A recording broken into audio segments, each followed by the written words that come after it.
Bonjour à tous. Bonjour à toutes et tous. On est ravis de vous accueillir pour ce premier LinkedIn Live qu'on organise et on est aussi enchanté d'avoir avec nous Catherine pour échanger sur la mise en place d'une automatisation, ce que va vous présenter Catherine. Donc le principe, pour peut-être rappeler pourquoi on organise ces LinkedIn Live, c'est de pouvoir faire intervenir des fundraisers digitaux pour qu'ils partagent avec vous des bonnes pratiques, un peu les bonnes pratiques et puis les outils, les trucs et astuces, on va dire l'expertise qu'ils ont, de manière à pouvoir échanger et aider tout le monde à développer sa collecte digitale. Donc aujourd'hui, on a Catherine avec nous, Catherine Silva, qui est la responsable de la collecte de la fondation Vaincre Alzheimer. Merci Catherine.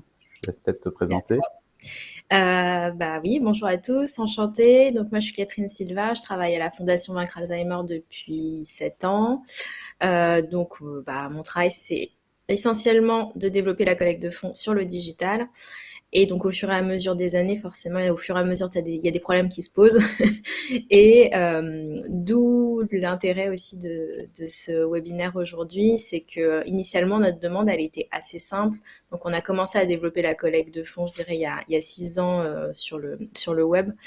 Et donc au début, on faisait un peu comme tout le monde, un peu à la main. On avait un formulaire de don. On rentrait ces données-là dans notre solution emailing. Sauf que bah, plus on a de dons, et c'est bien, mais plus on a de données, et plus c'est difficile. Voilà, et c'est très chronophage en plus comme tâche. Donc ma demande auprès d'Alexandre a été très simple, c'est comment est-ce que je peux interconnecter ma solution de routage email avec le formulaire de don pour que tout ça se fasse de manière automatique. Alors, ce qui n'enlève rien, bien évidemment, un contrôle, un travail de contrôle derrière, mais ça c'est beaucoup moins long et moins fastidieux. Alexandre m'a proposé cette solution Zapier.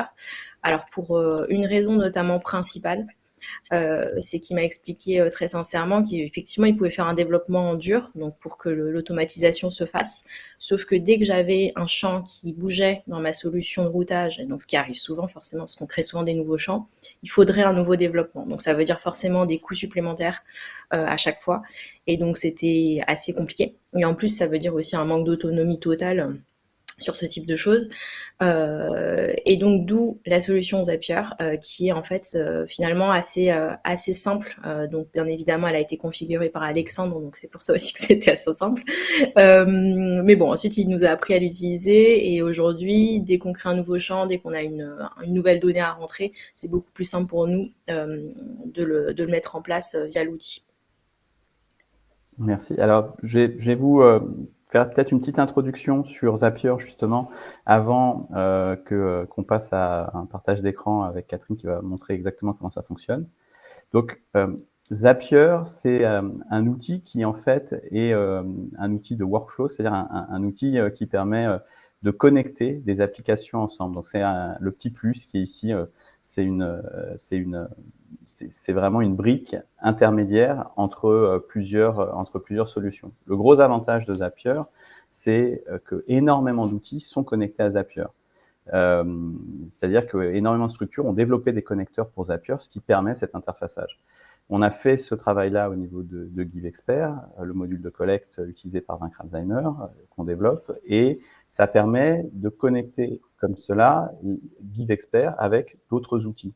Donc notamment dans le cas de Catherine, une solution d'emailing. Il faut savoir que bon, la solution d'emailing qu'utilise Catherine, Sendeti, qui a aussi fait donc, le travail de développer un connecteur Zapier, mais la plupart des outils du marché le proposent aussi. C'est-à-dire, on va voir Sendinblue, là, dans l'exemple à droite, on va retrouver bien sûr Mailjet, Mailchimp, enfin la plupart des outils. Et puis au-delà des solutions d'emailing, on va retrouver aussi des connecteurs pour des solutions qui peuvent être des outils CRM comme Salesforce, des outils, on va dire, de groupware, donc des outils comme Google Sheet pour récupérer les données dans des tableaux. Donc toute une série, y compris des outils comme Slack, dans l'exemple qu'on montre ci-dessous, pour pouvoir avoir une notification à chaque fois qu'il y a un don.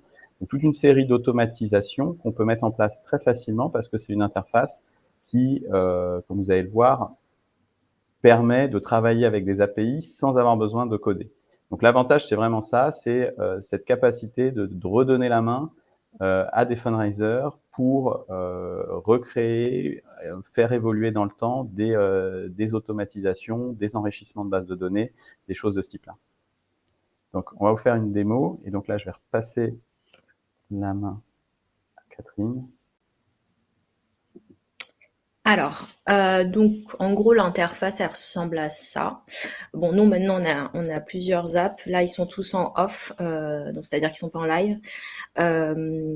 Et on a celui donc qui est lié au donateur. Alors pourquoi est-ce qu'on en a plusieurs et notamment vous en voyez deux GiveExpert? C'est qu'on a fait la différence. Enfin, si certains d'entre vous utilisent GiveExpert, vous savez que vous avez aussi des modules d'inscription à des événements ou ce type de choses. Et donc forcément, on les traite pas nous de la même manière, puisqu'ils peuvent être inscrits à un événement sans être donateurs et sans faire de dons. Donc ça peut être juste des sympathisants. Donc forcément, les données qui rentrent sont pas les mêmes.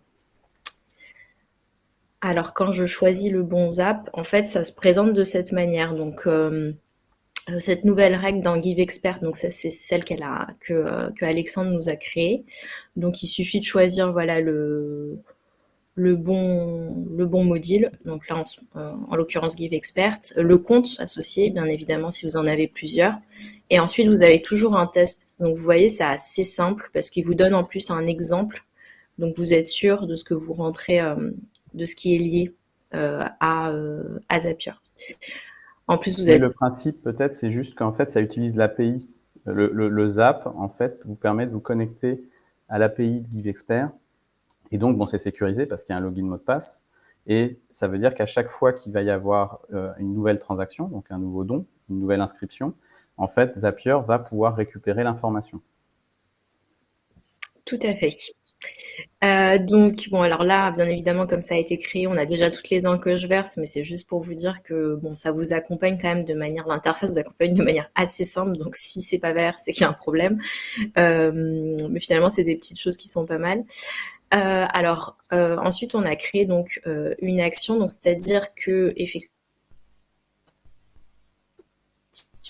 la donnée ne rentre, mais c'est addition. Alors en l'occurrence, donc on a créé un filtre. Et le filtre, il est assez simple, c'est-à-dire qu'il faut que ce soit des opt-in, que bien évidemment le statut de la transaction, de la conversion, pardon, plutôt, quelle qu'elle soit validée. Et en l'occurrence, ici, la conversion, ça doit être un don. Donc d'où le petit D, parce que sinon ça va être un R pour registration, pour les inscriptions. Donc si ces conditions sont remplies, effectivement, la donnée, elle va être traitée. Ensuite, nous, on a créé d'autres actions, c'est-à-dire qu'on a des données assez particulières dans notre solution de routage. Et en l'occurrence, c'est lorsque il y a la civilité dans GiveExpert, par exemple, est remplie. En fait, je vais les transformer en une autre donnée, on va dire. Donc ça, je le fais 2 fois parce qu'en fait, c'est quelque chose qui peut me prendre beaucoup de temps. Donc nous, c'est des nouveaux champs qui sont créés dans notre solution de routage, qu'on a créé pour X raisons, parce qu'on en a besoin en fait de cette donnée. Et donc à partir de ce moment-là, ça transforme en fait la donnée immédiatement. Et moi, j'ai plus besoin d'aller dans ma solution de routage, dans chaque fiche et de changer cette donnée-là. Je sais qu'elle va apparaître de la manière suivante. C'est-à-dire que si dans la civilité, j'ai ces lettres-là ou ces lettres-là qui apparaissent, en fait, ça va se transformer dans ce type de données-là. Idem, j'en ai créé un autre un peu plus tard.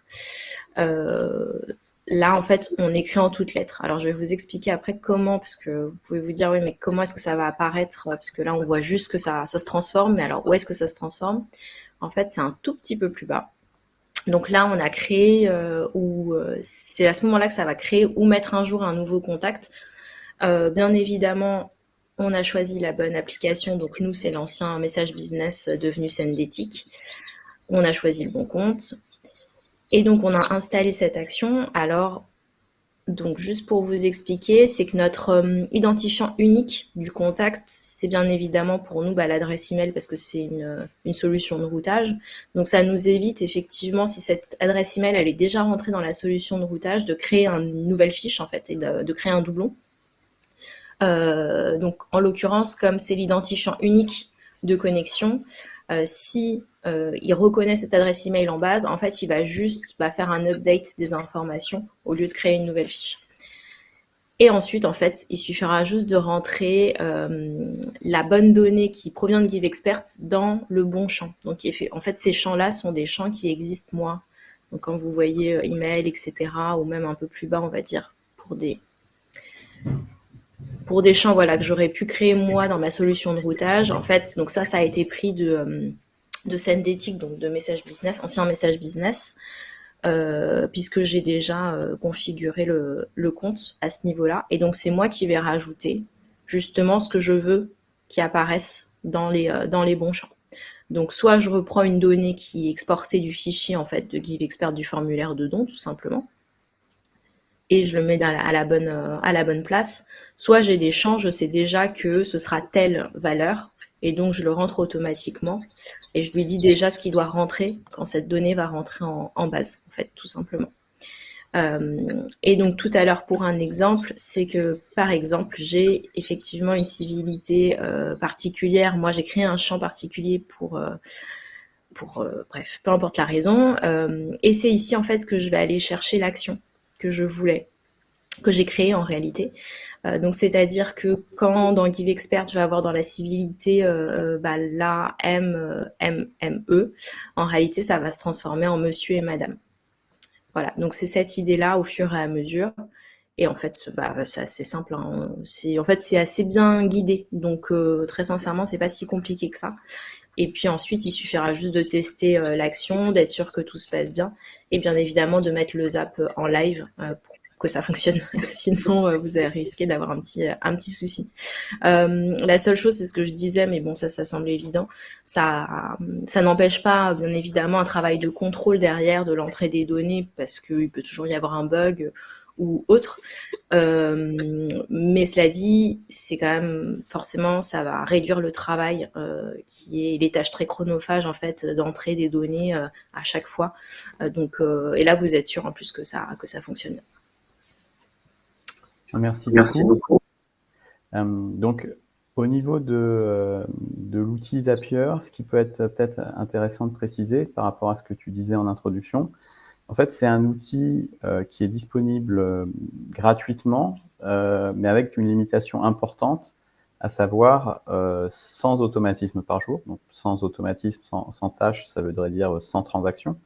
Mais limité aussi à 2 actions. Donc là, vous voyez que comme il y a plusieurs étapes, notamment les retraitements, les règles qui décident d'importer ou pas en fonction de si le statut de la transaction est validé, et puis les retraitements pour les civilités et les salutations, Catherine a fait le choix de passer sur une offre payante, mais qui reste voilà, très accessible parce qu'il y a des offres à partir de 17 euros, donc moins de 18 euros par mois. Et là, vous passez d'un seul coup à 750 tâches par mois. Donc voilà, le volume devient raisonnable. Et puis ensuite, ça peut monter en fait en fonction du nombre de synchronisations que vous voulez. Le modèle est aussi basé sur quelque chose que je pense être un petit peu moins important pour la collecte, qui est le délai de rafraîchissement, c'est-à-dire tous les combien de temps Zapier va vérifier s'il y a des nouvelles transactions. De base, sur l'offre gratuite et sur le premier niveau, c'est 15 minutes. Il est possible, quand on passe sur des offres plus onéreuses, avec plus de tâches, plus de 2000 tâches par mois, etc., d'avoir des délais qui sont réduits à 2 minutes. Bon, pour une importation dans votre outil d'emailing, je dirais le seul intérêt que ça va avoir, c'est que ça pourrait déclencher plus rapidement éventuellement un cycle d'automation, des choses comme ça, un trigger, un message automatisé. Ça a quand même peu d'intérêt parce que typiquement dans le cadre de GiveExpert, il y a déjà un email de confirmation personnalisable qui est envoyé par le module de collecte à l'issue de la transaction. Donc de toute façon, il y aura souvent dans un cycle d'automation un certain délai de plusieurs heures à une journée avant le début du cycle d'accueil ou du cycle d'upgrade qui peut être envoyé. Donc voilà, mais c'était pour être bien clair là-dessus. Et puis surtout, je dirais, on se laisse vite prendre à l'automatisation, parce que c'est quand même agréable. Et donc, dans l'ensemble, quand on commence à avoir un outil comme Zapier, assez rapidement, on fait d'autres choses. On remplit un tableau de bord, voilà, on ne fait pas que la synchronisation email. Donc, c'est vraiment un outil assez polyvalent et qui a de l'intérêt de ce point de vue-là. Ce qu'on vous propose, c'est si vous avez des questions, de les poser, si vous ne les avez pas déjà posées, dans le chat de la page LinkedIn.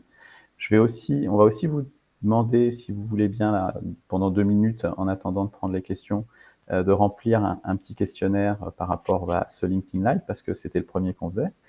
Et donc, on a vraiment prévu d'en faire régulièrement, à chaque fois avec des intervenants, on espère, aussi intéressants et aussi prêts à partager leur expérience que Catherine, du moins autant. Et donc, je vous affiche un petit QR code à l'écran. Pour pouvoir...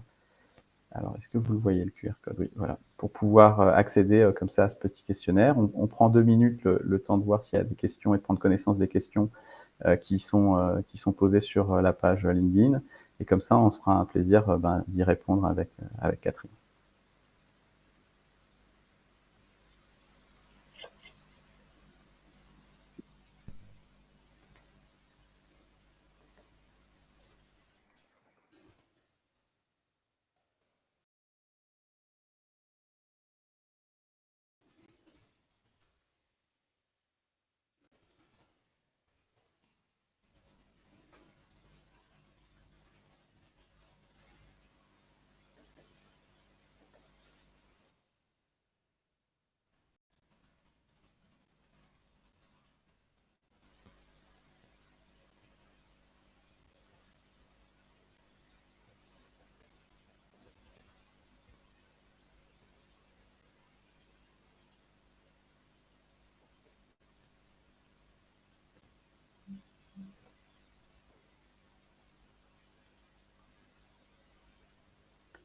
N'hésitez pas à nous dire, voilà, en question aussi ce que vous pensez, quelles seraient les problématiques d'automatisation que vous avez vous-même, de manière à ce qu'on puisse éventuellement voir si le connecteur Zapier peut y répondre, et puis quelles seraient les bonnes pratiques à mettre en œuvre.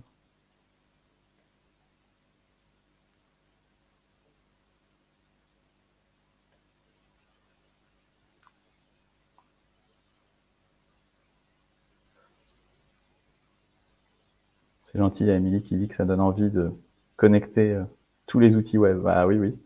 En effet, ça donne envie de créer des cycles, hein, d'automatiser beaucoup de choses. Ouais, c'est vrai Et que de gagner du temps. Ah oui, ça fait gagner beaucoup de temps, ça, je peux vous le confirmer. Et toi, de ton côté, Catherine, tu as d'autres projets d'automatisation au-delà de l'outil d'emailing? Alors, au-delà de l'outil emailing, pas encore. Mais ça va venir parce que, tu sais, on fait aussi beaucoup de social ads et il fut un temps où c'était pareil, en fait, on exportait chaque donnée et on les importait en base, donc en plus, ça met un délai supplémentaire. Alors, on va dire le seul avantage à faire ça, c'est qu'on peut faire un contrôle de la donnée qui rentre en réalité avant de l'intégrer, donc ça évite des adresses spammeuses ou des choses comme ça. Mais sinon, le reste, c'est quand même un peu fastidieux. Donc, alors que le contrôle, finalement, on pourrait très bien le faire aussi après. Donc, c'est pas un souci. Donc, je pense qu'il y aura ça. Et effectivement, avec notre grosse base de données, on va voir comment on peut interconnecter, utiliser Zapier justement pour faire ces interconnexions-là. Ouais, nous, on a des exemples de Zap, par exemple, qui sont assez pratiques quand tu parlais justement de social ad, notamment pour récupérer, par exemple, les prospects des formulaires sur des annonces Facebook. Là, ça permet de les récupérer de manière facile aussi et de les insérer typiquement dans un cycle d'accueil au niveau de l'emailing. D'autres exemples qui peuvent être intéressants aussi, c'est de récupérer des éléments sur de tweets où on est cité, on est apostrophé ou ce genre de choses, et puis en fait de remplir par exemple un tableur Google Sheet pour historiser, parce que c'est pas évident d'historiser, on va dire les prises de parole sur les réseaux sociaux, et puis à un moment donné, quand on se dit j'ai envie de retrouver tel tweet, tel contact, en fait, c'est bon pour scroller pendant des kilomètres. Donc, ouais, il y a vraiment différents cas d'usage. Après, il y a vraiment beaucoup, beaucoup de connecteurs quoi, sur Zapier. C'est aussi, je dirais, il y a une prime un petit peu au leader, quoi. C'est-à-dire celui qui a le plus de connecteurs, en effet, permet de créer le plus d'automatisation avec d'autres outils, quoi.